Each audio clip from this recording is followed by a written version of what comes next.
Standing for the invocation.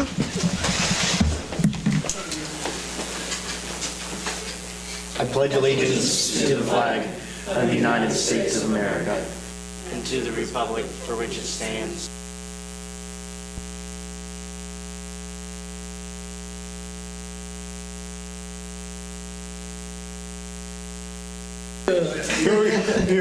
You're on the screen now. I'm so glad. Let's pray. Lord, as we come from diverse places and thoughts and areas, we do one thing tonight, and that's give thanks for a good day. No matter where we've been or how we've been or who we've been with, there's been something this day that has touched us and enriched us and keeps us moving forward. We ask tonight that as we do the business of this community, of these people, that we would continue to do all that we can in the goodness of the day that you've given us. Be with us, O God. Give us cool heads, kind hearts. Give us the incentive to be generous and gracious. Enable us to work well together. And always and ever we give you praise and thanks. In Jesus' name, amen.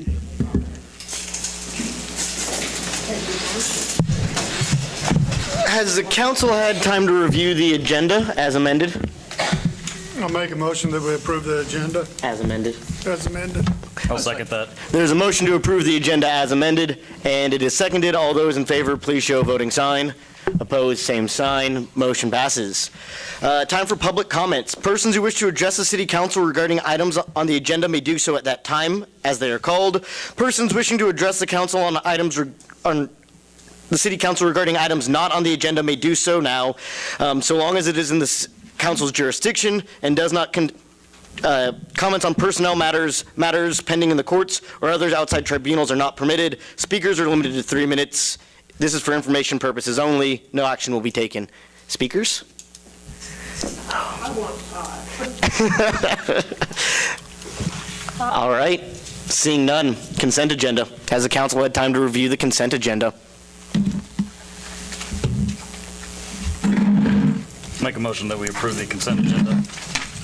I second it. There is a motion and second to approve the consent agenda. All those in favor, please show a voting sign. Opposed, same sign. Nancy, I didn't see. Did you vote yes? Okay.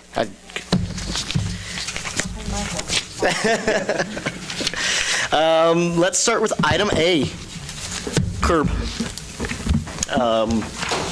Sid, would you like to start us here, or? Actually, we'll just have Jocelyn, Pastor Tupper, right? Basically, she is involved with the CURB group and has come to us and asked us to do this roundup thing, and I'll just turn it over to her.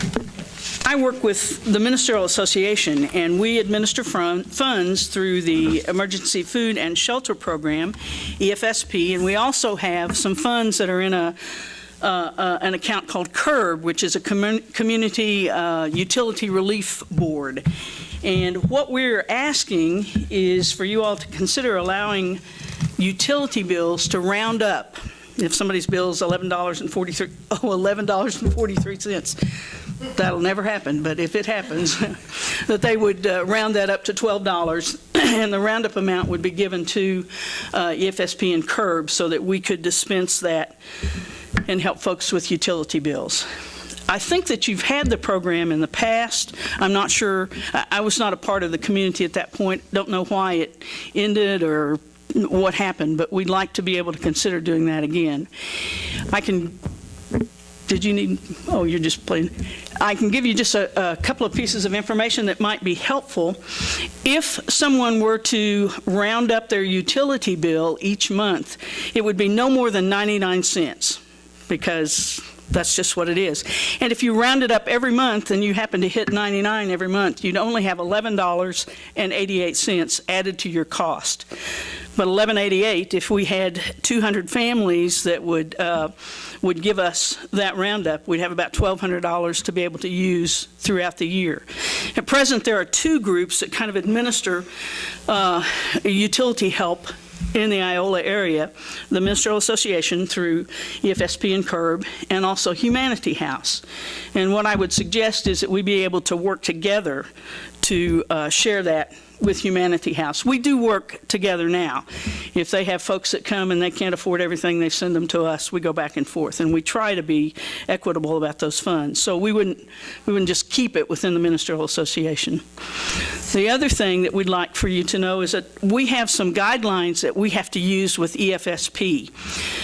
We're not able to put money on a utility that's already been disconnected unless that family can make that current. The government won't allow us to do that. We also set limits how much we'll dole out. We work with, our grant is approximately, it depends, between $3,400 and $3,600 a year. And then we have about $1,500 that comes into CURB. And the CURB donations are just donations that people happen to give to us, and we set it up in a different fund because we can't put it into the government fund. Am I giving you more than you want?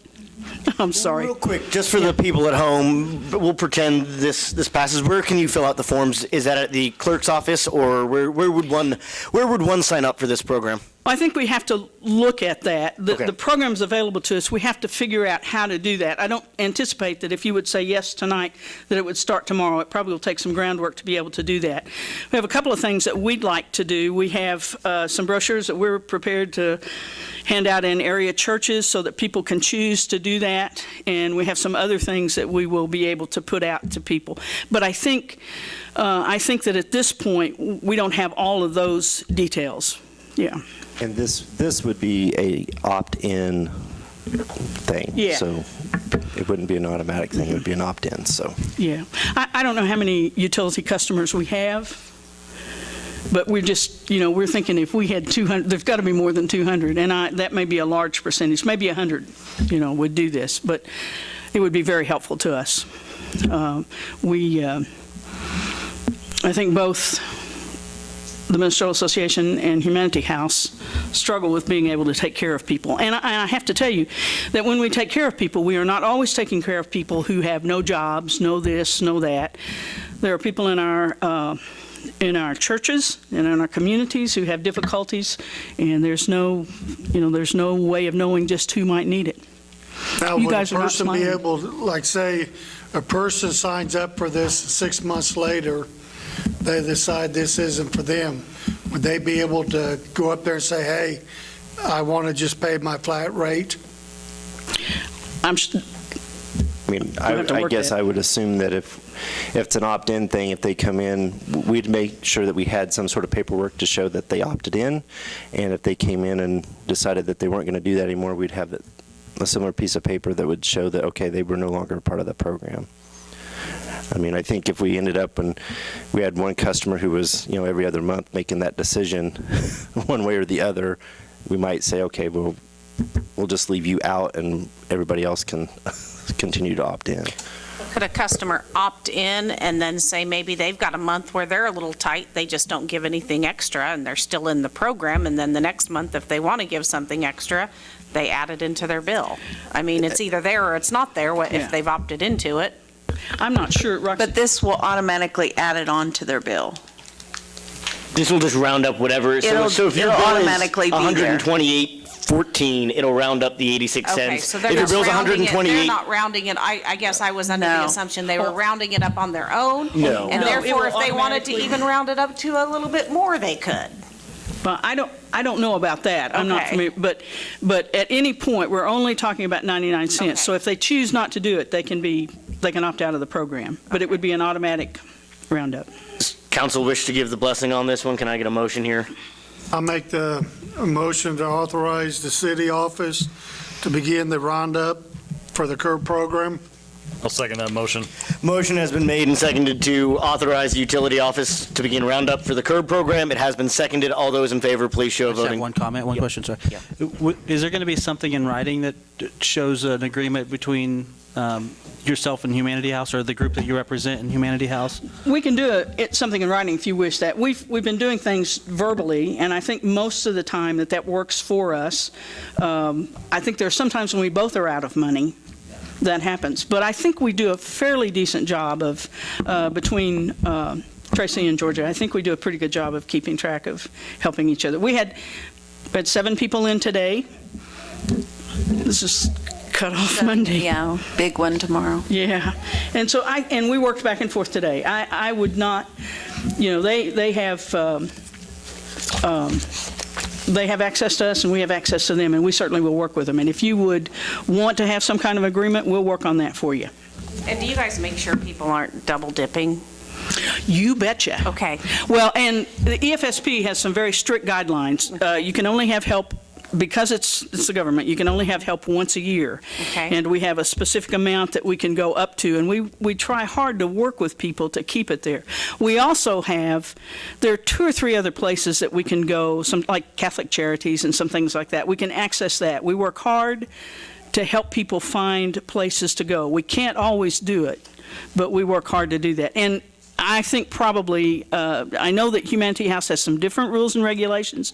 We'll work together as best we can. With the government monies, we can only go so I far. just think that's probably beneficial that We you are- work with Humanity House so that that's not happening. And Oh, well, no, we always Everything check each other. out, yeah. And the other thing is that the city helps us also. There's some of the gals down there that are very helpful to us in terms of knowing where things have come out. They're helpful to us. I've got a motion and a second here. All those in favor, please show a voting sign. Opposed, same sign. Motion passes. Thank you. Thanks. Thank you for everything you do in the community. Thank you. You dropped. Oh, I dropped it? No, that's for you. Okay. Item B. Police and Yes. administration vehicle. Mr. Mayor, members of council, staff recently solicited bids for 3 different vehicles. One was an SUV type for the admin. That would basically end up taking the 2007 Ford Windstar van that has been the trip car and kind of moving it to a backup role, and then formally retiring the 1999 Ford Taurus.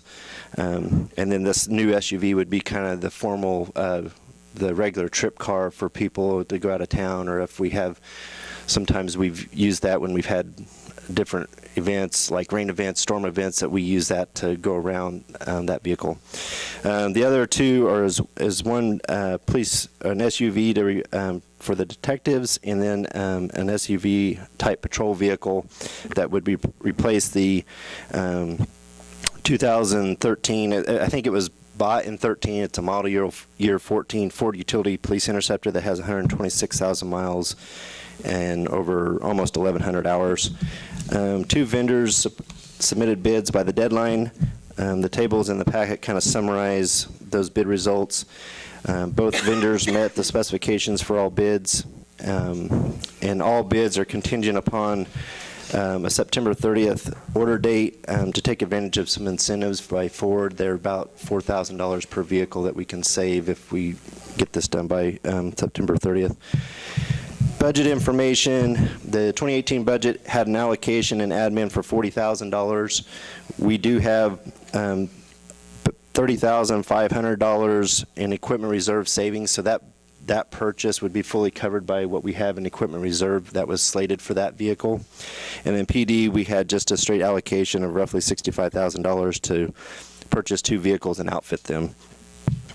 Based on Section 1 and Paragraph 6, Part 6.4 of the City of Iola purchasing policy, staff recommends purchasing a 2019 Ford Utility Police Interceptor and 2 2018 Ford Explorer from Pittsburgh Ford. This is done by when you take the aggregate of the bids and factor in the trade-ins. Pittsburgh Ford is 7.89% lower than the other bidder. What conversation or questions does council have? My only question I got is, why is there such of a big price disparity between the 2 bidders? I mean, for the same vehicles. This just blows my mind.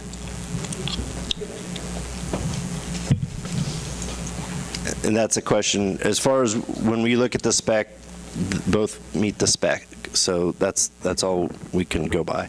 I mean, we're talking a lot of difference here on prices. Yeah, there is somewhat of a difference, but when you take somebody that's, I realize Pittsburgh Ford is only 70 miles away, but there's two things they know. I'd say that the city is not going to go out of town to buy them, so they're thinking, hey, if we can send this bid, we'll show without, I mean, I'll be honest with you, they're losing money on them cars, but they know that there's a less than 1% chance that you're going to accept a bid from another county, and that's why nobody else bids them. I'll be honest with you, we've almost, everybody around here, I mean, you won't get Merle Kelly to bid them, you won't get Anderson County to bid them, and you won't get Bourbon County to bid them. You know, we've all come in agreement. We'll just do them at invoice, take what little holdback money Ford gives us, and do it at that, and then everybody makes a little bit of money, keeps all their business local, and it's good to go. But then every once in a while, you get somebody from out of town that says, hey, let's just do this, because we know they're not going to buy the cars. You know, I'll be honest, it's almost tempting to make you say, go buy them from them just to watch them lose $2,000. But they know, and I know, that that's not going to happen, because number one, I don't want it to happen. And number two, I mean, why would you want to go buy one from Crawford County? Can you squeak it down a little bit more? That's, I think Get that's. it, you know, squeak it down just a little bit more? I understand, but I did them, I mean, I went to take Nancy, invoice on the cars. I think that's illegal here because these are sealed bids. So, Oh, yeah. so that's No, that is a sealed bid. A sealed bid is a sealed bid, That's why a they bid's say a no bid. number. and we can You're right. when we can only take what the sealed bid offer Yeah. is. Yeah, but, you know, it's like I said, if everybody, like the other three counties around here, we just all come in agreement, you know what? Well, I'll do them an invoice, get what little money we get from Ford and call it good. There is a little bit of difference on the trade-ins, but, and it's like I told Chief, you know, he said, well, you can bid them if you want to, you don't necessarily have to. I said, I'll put numbers in there, but I'm not real crazy about them. You might be able to do better on Purple Wave. So I know that was a little bit, you got them, there's $1,000 on one, and I don't remember, what was the difference on the Interceptor? It was a couple grand, I know that. But like I said, I don't know what I'm going to do with the Interceptor, because usually, I don't know about you guys, do you usually, where they do some of your upfit, do they buy them cars at times, or you just Purple Wave them? They don't anymore. Okay, well, I thought at one time they did. That's probably why you put the bids in there then, so. Anyway, you know, all I know is we employ 20 people out there, try to keep all our tax dollars, you know, as local as we can, so I ain't asking for much help. Thanks. No, I just have a question. I'm trying to understand paragraph 1. Could you kind of maybe baby step through that for me so I can understand what we're doing there? In the purchasing policy? No, okay, so city administration is scheduled to replace Unit 48, which is a 99 Ford Taurus sedan with 66,000 miles on it. The new vehicle will become the primary trip vehicle. The current trip car, which is Unit 40, the 2007 Ford Windstar minivan with 111,000, will be moved to a backup. Is if we have two groups going out of town. So if you have one group that needs to go, that has a meeting scheduled in Kansas City, and we send another group for training, or that an emergency response happens that we need to send people out, that way you have the second car there. You've got one with a lot less miles. I know, on but it. I'm not Right, even getting, but that Ford Taurus needs to be out of the fleet. Yeah. That's the bottom line. And the idea was that we were going to move on.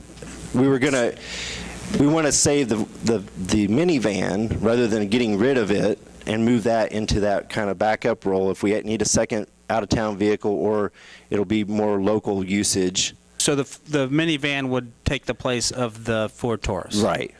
They would just kind of shuffle down. The Taurus would go. The minivan's a better vehicle than the Taurus. Yes. Yes. So what's wrong? No, with I know. What's Yes. wrong with the Taurus, the Ford Taurus? It is nearly 20 years old. Was that a seizure vehicle? Okay, I No, didn't know if but that was the it's- one that was a seizure. Yeah, it was the meter reader vehicle years ago, and they moved it out of that because they needed to update the meter reader vehicle. I mean, I guess I don't know all the issues. There are issues with the Ford Taurus. We drive it to the post office and back. sometimes it doesn't get us that far. Not every day. It wouldn't start the other day. So I guess with 66,000 miles on it, I mean, is it documented? I mean, is there documented issues with it? Are we looking at some kind of repair costs or estimates at Ford Garage here locally? I think if we want to keep it in the fleet, then we need to be ready to invest probably $5,000 in a vehicle that's 20 years old. Is it documented that it does need the $5,000? Documented how? Estimates? Have we had Ford Garage take a look at it? I'm just curious. I mean, No, when you say because that it what we needs to do is be we're taken trying out- to, we often try to save money so we don't worry about getting some of that work done because we know we're going to try to get rid of it. And so we don't just take it out to get quotes on repairs or anything typically. I'm just looking at overall cost. You know, what's it Yeah. going to cost? What are we going to put into this? How's it justified? And honestly, we've already got the money saved for, we've been saving for this for probably, 5-6 years Yeah. to make this replacement. I mean, ultimately. Thank you. So is that anywhere on any kind of trade-in allowance or anything, or to Yeah. sell outright? So what is that, which one is that? That's the That's first the table. $500. 500 from Twins or 1,500 from Pittsburgh. I mean, don't you think you probably could sell that one outright and make more than $500 off of it? Must be I pretty mean, 500 is basically scrap rate, isn't it? No, scrap No, rate's not scrap even rate's that. about About all that $250. car scrap for is $200. Okay. yeah. I mean, was here's gonna the, say- it wouldn't start. He said, well, it wouldn't. I mean, it's missing paint on the back quarter. It's missing paint on the rear deck lid. I'm like, you know. And you're right. And, you know, it needs a $100 battery. What else does it need? I'm like, it's just, you know, it's like you said, it wouldn't take sell long. that It's one been dump outright for a little bit $1,000 in more it to than make it run all of a $500. sudden. I'm like, So the city administration office requires 2 vehicles. One is in Roxanne's office, just goes around town essentially. Our van, and it goes to Kansas City, to Wichita, to conferences. That's really the, for all the departments essentially. It's housed with that admin. And we did have an issue with the van this spring dying on the interstate. It started right back up, but, you know, that's where, with over 100,000 miles on it, we kind of want to make sure we have something reliable for people when they're going out of town. Go ahead. Well, I'm just going to venture to say that there's probably a couple of us here at the table that probably has a vehicle with 111,000 miles on it in the driveway, but I just want to make sure that our actions are justified, so. I guess one of the debates, I guess we're having two discussions here, and the first discussion is whether or not to purchase this, and the second one needs to be from where. Yeah, I'm not even for purchasing the vehicles at all. That's, None of them. And my question too is, up here it says we've got a 7.89% difference, and down here it says we've got a 7.3% difference. It is So, 7.89. okay, so we've got two That was the different, original draft of the, when we just didn't get that and part approved. our limit is 7%. So what is that actual 0.89%? What does that dollar and cents wise amount to when we're talking 20 jobs and we're talking income tax and personal property tax? and- $6,008 is 7.89%. If you But I guess count all the vehicles I just together. know, I just want, just the 0.89% is what we're over on our purchasing. which Our is 1%, purchasing $600. policy It ain't even $600. Is 7%, and we're at 7.89, so it's 0.89% above what we would normally do to buy local, to keep that money here, to keep those jobs here, to keep those people paid, to keep those tax dollars here, to keep that money here, instead of Pittsburgh. And I have nothing against Pittsburgh. A lot of my money went to Pittsburgh because that's where my kids went to school. But they've come back here and they're living here now. Correct. So, I mean, I guess that's my question, and I know we put that in so that we have that guideline and we have that ability to actually say, boom, no, this is it, it's 7%, we're not flexing. But are we going to flex or are we not going to flex a little bit? I thought when we put that in, it was 7% for administration's at their discretion, but it could come to council if it was more than 7%, it'd be our. Our recommendation is based on the policy. Right. That's the reason for that recommendation. It's based on the policy. It's not because we like Pittsburgh Ford Right. better. And- It's and because that's it's based why- on the policy. That's Yeah. why I'm looking at this policy, and I know we put this policy in place for a reason, and I know we need to save money. I know that money is a big thing right now, and I know we need to cut costs wherever we can cut costs, but are we cutting our own throat by not giving that business to a local business when you're counting this much money, and how many tax dollars is that also creating and putting back into our own economy? Right, just to be clear, I support the local purchase if the purchase were to be made. I just am not at this point in favor of replacing a 2013 or 14 and a 2016 year model vehicle when Those we're. vehicles really are not your average vehicle as far as the wear and I'm tear not on gonna- this. Sid, I do have a question for you. Why, on the vehicle that you guys run around town, you're going from a 99 to a 2018, wouldn't it be more reasonable to get something 2006, 2005? I mean, what's the necessity of having a brand-new vehicle if it's just going to be ran around town? Well, That's the out of town vehicle. Yeah. So the in-town vehicle is the 11 then. That's the one that's gonna go long distances, Topeka, Kansas City, wherever that one needs to go. And Could you get a certified used vehicle that's a few years older for that second vehicle, that vehicle that's I mean, going to if go we're- out of town? I'm not going to speak too much on it because of my affiliation with Twin, happily employed, by the way. But, other options, if it's feasible that we don't have to buy brand new to save Yeah, I money. mean, yeah, if we can do for the vehicle that's not a police vehicle, if we can do a certified pre-owned, I mean, I drive a certified pre-owned. You can get those extended warranties on them. You save a lot of money if you buy something. Which, if I'd have thought about, if I'd have known you was going to ask that question, I would have brought it a little bit different. So the biggest scenario is you got to remember, you guys are a government entity. So therefore, the city of Iowa gets a larger discount on the new vehicles than you or I just buying them outright. Is where you get into that at times. Do you guys sell certified Yeah. vehicles out there? Yeah. Every time you figure, the hard part on that too is also comparing apples to apples when you're going out for bids on. Correct. Because you might have a You're right. 2011 and somebody else might have a 2008, and yours might have 40,000 and theirs might have 50,000, and theirs might have X package and yours might have Y package, and that's really difficult then for us to say which is the better vehicle. Correct. In that, and they both might be the exact same price. Well, I wasn't aware that you guys, all the counties around had that type of an agreement. well, it's not. It's in- probably, written it's a in stone. gentleman's It's just more of a Gentleman's courtesy. agreement. Yeah. Courtesy, yeah. But I mean, and if the one that we're looking to replace, the 2016, was damaged, I mean, it's not even something that they're using. We say we're replacing the detective's vehicle, Unit 7, which was totaled by insurance due to water damage in 2016, and currently they're using a seized vehicle, which I knew there was a seized vehicle being used. And a seized vehicle is not probably the most reliable vehicle either, because if it was seized for a reason, and it was probably seized from somebody that wasn't really doing scheduled maintenance on it. Right.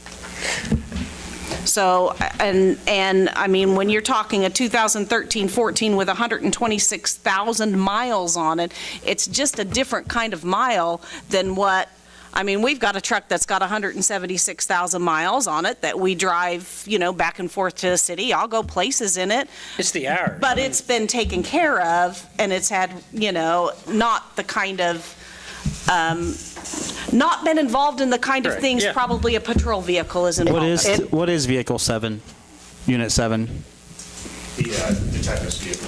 Correct. What's the make, model, year, miles, all that? Is that The seized vehicle that we're using right now, Yeah. it's, I do believe it's a 2007 Hyundai SUV. It's roughly 265,000 miles. From my perspective, when it comes to these police units, I would hate to be the council that votes no on a police unit, and mean, then I something don't think we happens, can- yeah. high-speed chase breaks down, transmission blows up, Why do we always- engine goes hot. I had a cousin that was a police officer, and basically it was a lot of mechanical failure that led to his passing in the line of service. And from my perspective, when it comes to these police units, I just don't think that's where we cut corners. That's not where we cut corners. There's nowhere we cut corners with this city or this council. I mean, there's nowhere we cut them. I mean, we habitually replace our vehicles every 3 to 4 years regardless. I've never seen a maintenance document produced that shows this is what we spend, this is why it's more cost effective to replace, and then we always go to the worst case scenario and why we have to replace it. We've spent 3 or 4 months talking about reducing expenses. We've battled over this water rate increase. We've battled over general fund expenses. And then we're going to spend $80,000 on vehicles. If you have to have them. Approved in the 2018 budget. You know what? That's not a good enough reason for me anymore. Well, Steve. I know, but reserves. that's not why a good we enough. as staff have brought these. These were our plan for 2018. And at no point, 2 weeks ago, 3 weeks, 4 weeks ago, I think I floated out that, hey, we're going to go out for bids on these vehicles. Had no feedback to say, hey, no, let's ixnay that. So we went forward with that, and that's why we're here tonight. Now, it's council's Where was that decision. communicated in the That was email? communicated in an administrative update. Okay. Well, and I mean, you're saying we replace them after 2 or 3 years, and I guess that's not exactly accurate if you're looking at a 99 Ford Taurus and an 07 Ford Windstar, which the Ford Windstar is actually going to stay in service. The 99 is the one being replaced. That's fairly old for a vehicle. And the Detective one is one that was totaled by insurance, so. What percentage of our fleet vehicles do you think are older than 2015?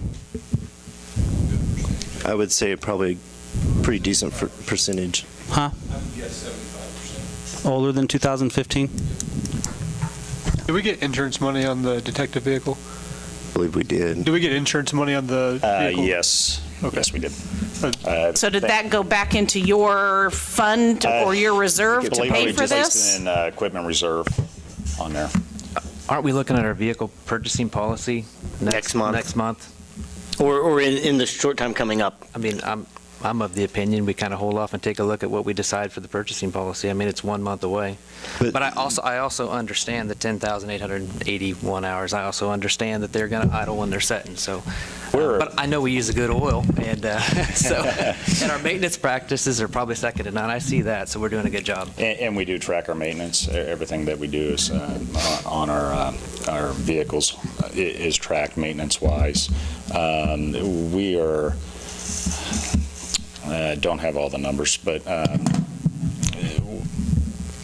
we're spending a considerable amount more on maintenance. I don't have the numbers. I wish I had them with me right now from what we were spending 5 years ago when we had a vehicle replacement program in where we replaced one year to the next year. And when we stayed on that replacement program, we were able to get rid of those vehicles in between 94 and 98,000. Which we were getting a better trade. We were getting more money back for that, a trade-in equipment on outfitting a new one. And we didn't have the problems that we're seeing now where we're replacing struts, components, major components to what we're seeing now. I guess I want to address, why do I go to the worst case scenario with the police? Because every day could be the worst case scenario. We don't get to pick the day that a high-speed chase happens, and we don't get to pick where that occurs, and we don't get to pick any of that stuff. And before you say this is only with the police, I've sat on this council for years, and every time we do something, it's always about this one little old lady who can't afford the $1 add-on and the opt-in, who can't get into the city office during these hours, so we cash everything out. But I'm a little offended to say that, like, we shouldn't be thinking of worst-case scenario when it comes to police and when it comes to fire and when it comes to EMS, because those people are out there sacrificing their lives and putting them on the line every single day, and they don't know what they're getting into that day. And we should give them the equipment that isn't going to break in the field, period. I don't want to get too far away, but if something has to happen, eventually, I'm all for the local, anything I can do to support that. But I will point out, too, that it took us 20 years to put 66,479 miles on this Taurus. So that's a long time. Well, and I think that's where that Windstar probably is going to be 20, 25 years old before we rotate out again.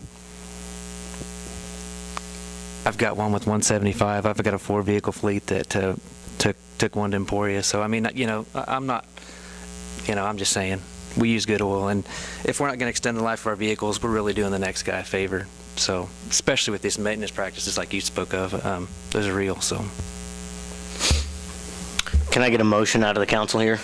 Where we want to go with this? We want to table it? Anyone want to call for a vote? Understand tabling too, those prices, we probably would just have to go out to bid again because those prices won't be the same because We'll be losing there's about $12,000 worth of incentives between the three vehicles. 4,000 on each of the 2018 Ford Explorers and 3707, I believe, on the Interceptor. So this is all a group purchase? This is set up as a group purchase? The motion is to purchase, just to make all three transactions? That was the recommendation because we thought we were going to replace all three vehicles.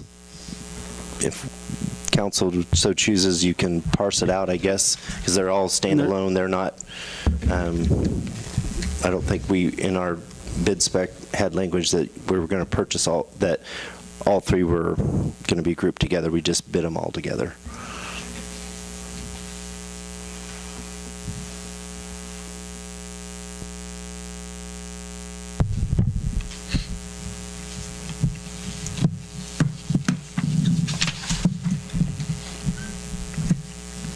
Well, I don't support the motion, so I'm not motioning, so. Chief, did you go a couple of years then without new vehicles? No, we've always replaced one.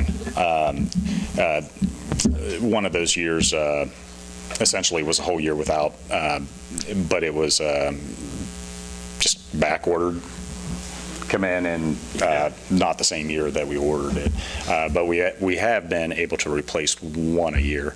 The two will definitely get us back on track to where we need to be, especially with the we're still using a seized vehicle from a drug case. I would support the replacement of the seized vehicle. That's the only one I would replace. Is that a motion? Well, this is a packaged motion, isn't it? Nope. Is the bid package, though? No, I think you can break it out if you want to. The idea was that we were going to just do it all together, but if council wants to break it out, that's your will.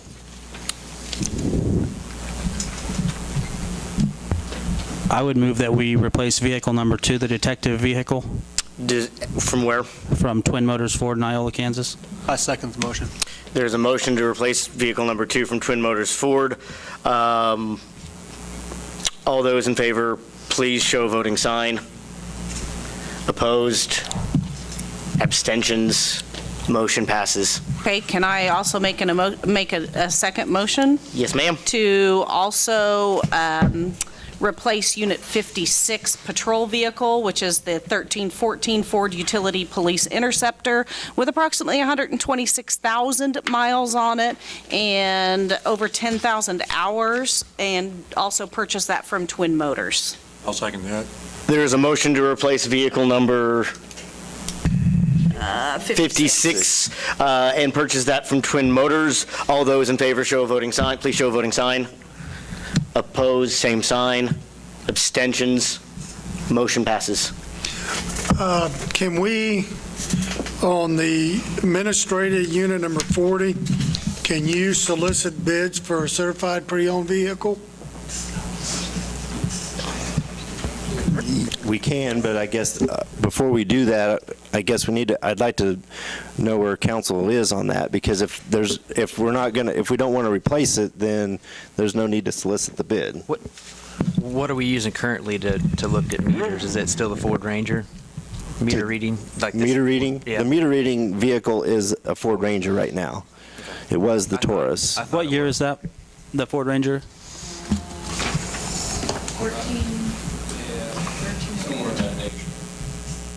Can that seized vehicle be used for the one that like drives back and forth to the post office or anything? Has to be law It has to enforcement. be law enforcement? Okay, that's what I figured, but The only other, if we can use it operationally in support of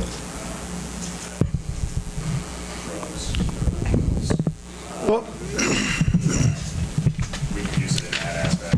If not, then it has to be the reason why I asked that, Sid, I was just wondering if we could find something lower than this price on maybe a certified pre-owned that's maybe 3 or 4 years old. Yeah, we could, and I'd that be would interested in would the also price. open up the bids to another local company, so. You could even look for another little minivan or something, if it's one that's going to be something that you want to be able to use to take people to conferences and out-of-town things. If it was something not an Explorer, a minivan of some sort, a little bit cheaper, family mobile. Yeah, I would be interested in seeing what the cost would be versus this cost here for this here. Is the council, in agreement with me there? I am. Well, that and like we discussed earlier, we're getting ready to talk about equipment reserves. Is it something we wait on until we go through that? Or do we want to go ahead before we go through the equipment reserve and make this purchase? I like the idea of the equipment reserve, the purchasing policy, all that. I love that idea of looking to see what we think next month and then revisiting this. Yeah, in my opinion, the two police vehicles, I didn't particularly want to wait for, but this one I'd be willing to wait for until we get a better idea of what we're looking at for equipment. That's why I suggested go ahead and get a bid on a certified used one. And that's going to take a couple. Well, but it seems like, from my understanding here, the council would prefer to wait till we review the equipment reserve on the administration vehicle. Is that? Well, if it's to look at the reserve, we've made it clear that there's a reserve there, right? Yeah, we have enough to purchase the one that was bid, So if we wanted to. To me, that's not the discussion point. The discussion point would be, do we need two vehicles up there at the city office? And if we do need to, what kind of quality do you need from a reliability, brand new versus certified used standpoint? And then, I guess, the Taurus, basically all you do is go to the post office in that, or the bank, or, is it more economical than to say, drive your own car and we'll give you 53 cents a mile to go to the post office and back, because it's not very far. Get a bicycle. I guess, I think some of that is we've also limited how much we use that because of the shape of the vehicle, and we've just tried to get by. That's ultimately, a lot of times, with a lot of these things, we get by. Could I request a complete list of all of our vehicles? That's going to be part of the discussion with the equipment reserve. We're going to have that broke down by department, so you can see every piece of equipment that we have. It will have the year on it. We'll probably end up putting an estimated replacement time on it. That'll be a staff recommended replacement time. I realize that may not be council's, but big equipment, probably 15 to 20 years. Pickups, 10 to 15. Could we also see some maintenance costs that have gone on with these vehicles? Right now, I think Chief has a pretty good handle on his. I would say for the bulk of the fleet, we may not have a lot of that because we don't have anything. We don't have a good tracking device, and that's the whole point of trying to move to If they've had any big major maintenance stuff that's happened outside of our own department and our own guys, that we would know about if something major. But that could be spread out between Merle Kelly, RVB, all these different vendors, and might be a little hard to kind of pinpoint all that. But we can we can try to give some information. But I didn't know if we kept a file on each vehicle, like a documented file on 126, and 126 history looks like this when something major was done to it. That way you can go back to that file and look at that and say, okay, well, this was done at this time. Is that service still under warranty, or is that part still under warranty? Those types of things, kind of documenting our fleet and keeping track of what's going on with this vehicle. I think we need to start doing something like that. That's what we're trying to move to. Hold on. I think we're going eventually. a bit down the rabbit hole on this conversation. And I'm trying to keep us in line and in order here. And we can have this conversation. I think these are good questions, but I think these conversations need to happen when we're talking equipment reserve and purchasing policy. Right. And so it doesn't sound like the council has a desire to move forward with this other purchase today. Not today. Not today. Not today. That being said, we have other items on the agenda. I would like, to go ahead and move forward today then, and we can have those conversations coming up in the next meeting whenever, we want to see these on the vehicles, because it doesn't sound like what are our rules of order that we're not purchasing this vehicle. Right, I just need something to show me that, hey, this is what we could be looking at, or this is the list, so. That being said as well, I know Ms. Bowling has a small child here. Can I actually get a motion here by the council to suspend the rules and amend the agenda to move item E to the next item, which would be item C? I will make that motion that we move item E to the next item on the agenda before item C. This is a suspension of the rules, so it requires a 2/3 majority. All those in favor of suspending the rules to move item E to item C? All those opposed, same sign. Motion passes. So that baby's been very quiet. It has been. Okay, please come up and it's just in your interest of time and All right, taking well, the bait. I'm Kara. I own the meat market. We're having our annual customer appreciation in October, and if you've ever driven by or gone there, you know our parking lot is too small. So what we'd like to do is close the alley that sits between us and Ray's. We want to park a semi-truck there and put up a tent structure that will attach the truck to our building and give us more space so we don't take up our parking with our storage. And I would just like to close it it would be Thursday, Friday, Saturday, Sunday, the week of the 19th. So I would need it closed for 4 days, but it would only be kind of from our fence line towards State Street. Sonic would be unaffected, so. Chief, do you have any problems with this? No, we spoke with Ray's, we spoke with Dorothy Hess at Ray's. She did not have a problem with it. And we spoke with Tammy Lewis, I believe, Tammy at Sonic, and she did not have a problem with it either. Okay. I'd make the motion to approve the alley closure for Thursday, October 18th, 2018, 8 a.m. through Sunday, October 21st, 2018 at 5 p.m. I'll second that motion. Motion is to approve the closure of the alley behind Bowling's Meat Market from Thursday, the 18th through Sunday, the 21st. All those in favor, it has been seconded. All those in favor, please show a voting sign. Opposed, same sign. Thank you. Thank you. Thank you all. Item C. Looking forward towards your sale. Item C, Dudley's. Let's move forward. All right, guys. Marshall Barnhart has requested to close off Miller Road between State Street and the first drive there of Walmart on Miller Road. Won't affect the driveways in any way of Walmart, but it will close off a good portion of Miller Road for that day from 10 a.m. to 11:30 for his Rocktoberfest he has every year. He's also going to need the extension of our noise ordinance from 10 to 11 that evening. I have talked to the plant manager at Russell Stover's just for concerns of deliveries and shipping. They don't have an issue with it. And I also talked to the store manager at Walmart, and they're fine with it as well. Shouldn't affect anybody else down Miller Road because they should be closed.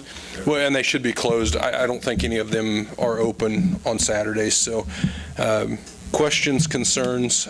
I don't think we've had any issues with their events in years past up there. And this will allow their pedestrians, because they're actually going to use Herff Jones. They've talked to them about parking on the north side. It'll allow those pedestrians to come across the street without worrying about vehicular traffic through there as well.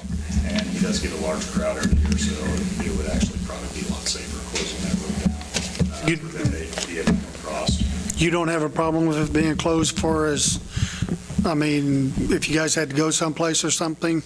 No, what we do, actually on the street closure request, is when we get those requests in, we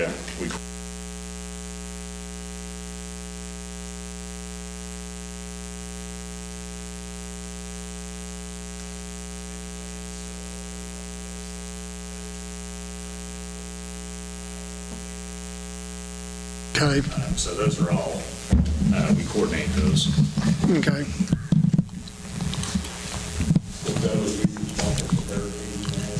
we'll provide the barricades, and we've done it one of two ways in the past.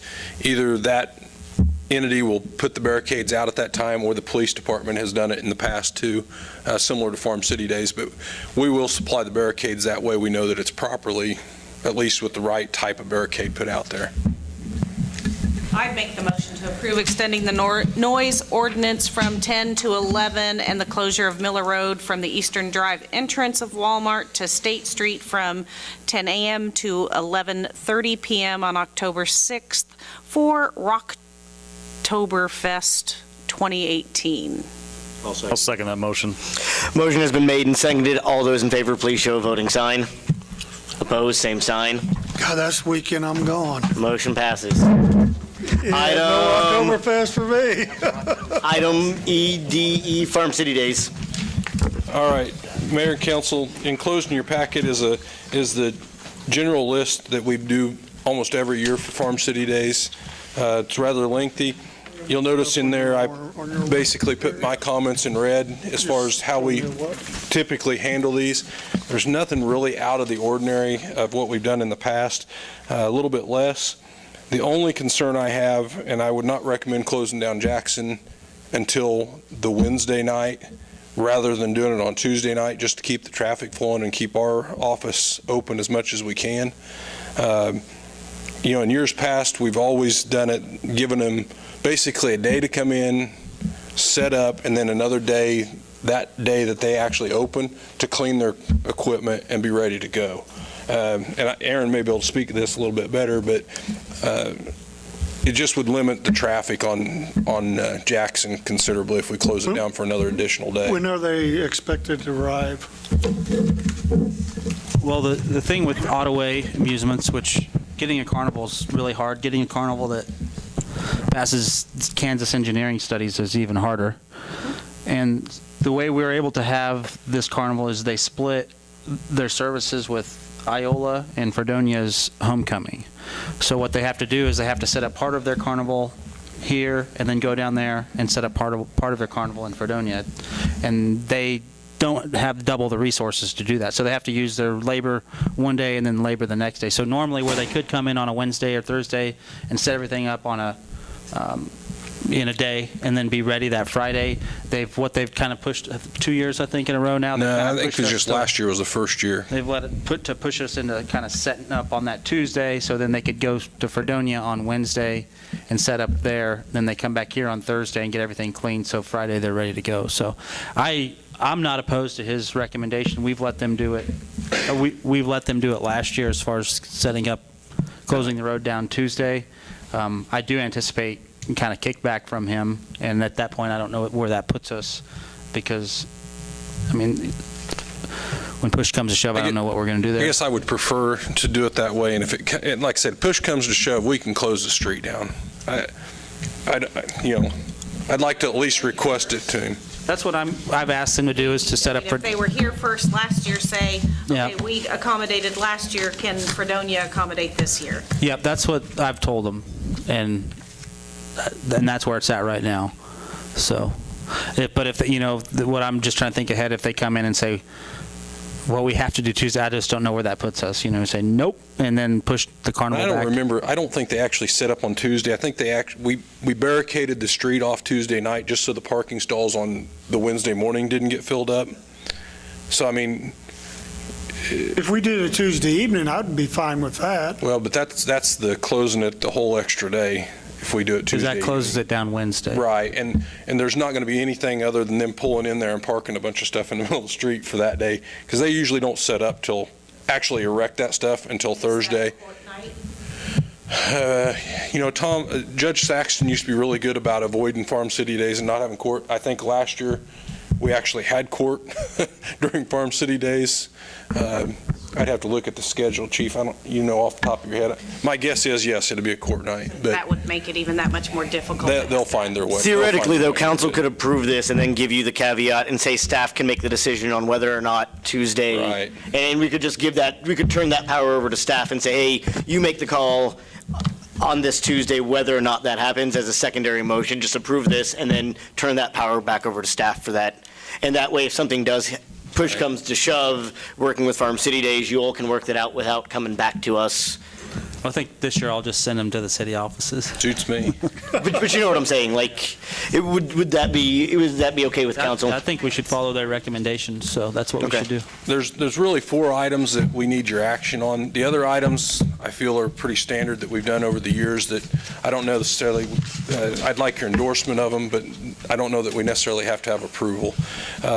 One is the waiving of the nightly curfew down here at Riverside Park, because the carnival people will stay down here and park their extra equipment, the trucks and things down here. And then allowing Farm City Days personnel to use unlicensed and RTV, UTV golf carts to help facilitate the parade and get handicapped people from different parking areas up on the square. And we haven't had an issue with that over the years either. And then one family season pass to the pool to give away for the medallion hunt, and then basically just endorsing our list of different things here. And what we've done in the years past is Aaron or a Farm City Days member will come in and we'll kind of get 2 or 3 of my department heads in there to where we can talk about it specifically and kind of get a plan of action before the event anyhow. So if you guys endorse this and approve it tonight, we'll probably set that up for first of next week or something to kind of get that lined out. I would make the motion to approve the listed requests 1 through 4 for assistance with the annual Farm City Days celebration. I second the motion. Motion has been moved and seconded. All those in favor show a voting sign. Opposed, same sign. Corey, do you need anything official on that Tuesday, or do you have a good enough direction out of this council? I think if you guys are good with us moving on, we'll, if something happens, we'll address it then. Okay, thank you. Water rates, unfinished business. Mr. Mayor, members of council, I put a little bit of a history in the packet this time. Since 2010, $850,000 has been transferred into the water utility fund, and that was $300,000 from the wastewater fund in 2010. Electric and gas both then transferred in $275,000 in 2011. And then in 2018, we made the decision to make that bond payment out of capital projects fund, which basically was a $600,000 worth of cash into that utility, or saved them, the water utility, $600,000 worth of cash. These decisions have added cash, helped the cash balance of the water utility, but we have not ever got the rates set to where it can be long-term sustainable for that fund.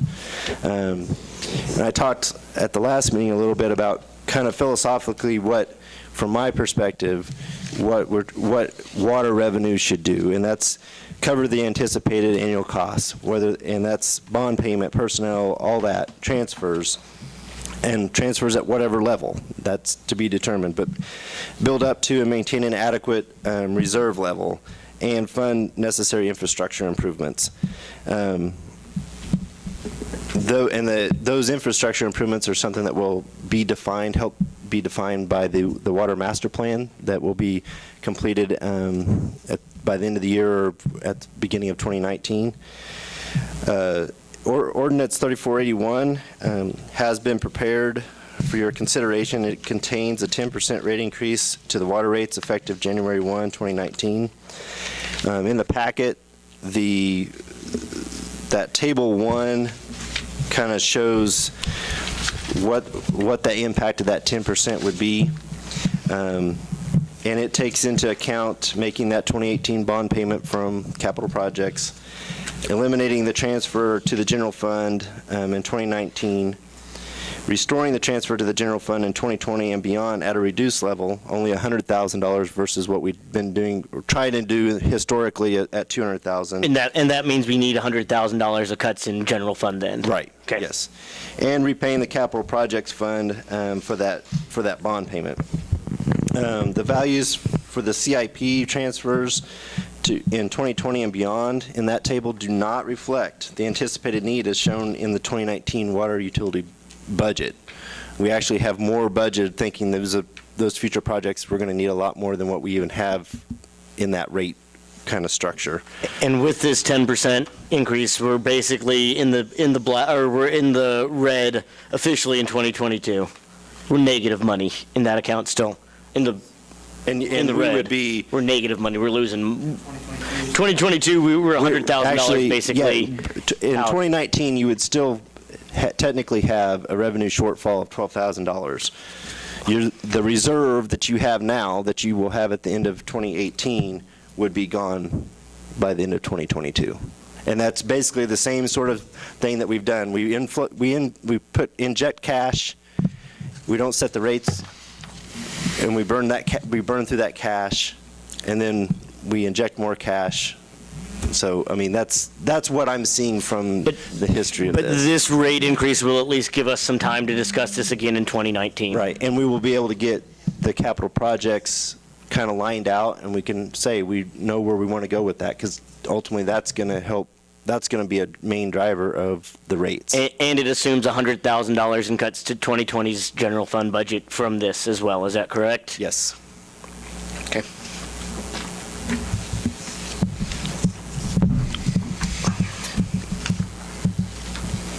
What questions do you have? Comments? I'll just say, I think this is probably the best route to go. We know we're in trouble for 2019. We've got to do something. We don't have time to do some of the cuts that we're wanting to make, if any. So I think that the 10% is a bit of a compromise compared to what was originally requested for the 3-year plan. So this buys us that year, gets us the rest of this year and the beginning of next year to get an idea of what our true expenditures are going to be with the water master plan, what savings we potentially could have for staffing, or vice versa. It might not be savings, depending on what we decide for staffing. So I don't know, I think this is a good compromise compared to the original request, but that's just my opinion. I guess honestly, looking at this, the last rate increase was actually in 2016, so, in May of 2016, so that's putting us, 2.5 years since the last time there was any kind of rate increase in this. And, I mean, we just voted to keep business local and to spend a little more money to keep that business local. And in order to be able to do that, I guess we've also got to consider, what do we have to do to get this fund to where it needs to? I don't want rate increases. That's the last thing I want. I mean, No, but my kids don't want rate increases, I mean, I know a lot of people that don't want rate increases, but we're just really, This is our a backs first are step, against I the think, in a wall. plan to, I will go back, I think we made a mistake not doing this initially, but this is the first step in rectifying that. And whatever discussion we want to have in the future, I think this is a good first step, and I would urge everybody to go ahead and let's push this through and discuss it in the future. But for now, I mean, the other thing is we're not tying ourselves up by saying, we're signing this and it's 3 rate increases, boom, boom, boom. We are doing something right now. It's 1 rate increase until we can see what we can do to. like Mike said, it's a good compromise at this point. I've had a lot of people since the last council meeting that agrees with this ordinance here. It's start. They say bite the bullet and do it and move on, and then worry about next year later on. But this is a starting point, and they're glad to see that the council has taken the initiative to go to the first step and take that initiative and bite the bullet. I'll make a motion to approve ordinance 3481, water rate adjustment, and authorize the necessary signatures. I second that. Motion is made to approve ordinance 3481. It has been seconded. All those in favor, please show a voting sign. Opposed, same sign. Motion passes this time. That was 6, right? Okay. Yes. Okay. You can actually vote on I don't need to. Executive session. Can I get a motion for a 15-minute executive session? If somebody will read this one for me. I move that the city council recess into executive session for 15 minutes pursuant to personnel matters of non-elected personnel, KSA 75-4319B1. The purpose of the executive session is to discuss an individual employee's performance and shall include the mayor, city council, city administrator, assistant city administrator, and human resource manager. The regular meeting shall reconvene in the city council chamber At at 20. 7:20. On my watch. I second the motion. Motion been made and seconded. All those in favor, please show a voting sign. Opposed, same sign. We'll be back at 7:20. Let's call this meeting back to order. And we start with Mr. Franklin tonight.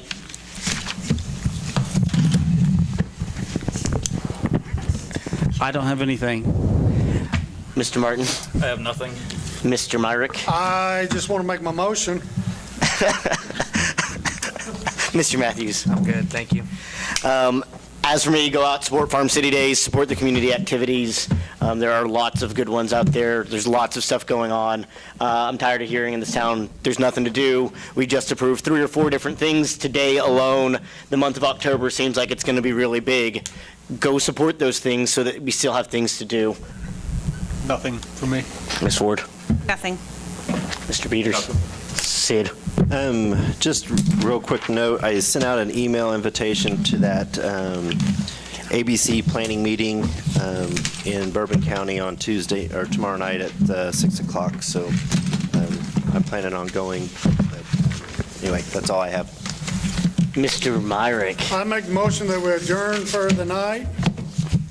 Second it. Motion been made and seconded. All those in favor show a voting sign. I'm not Opposed, same sign. I'm opposed. Motion passes. I want to stay for the fun.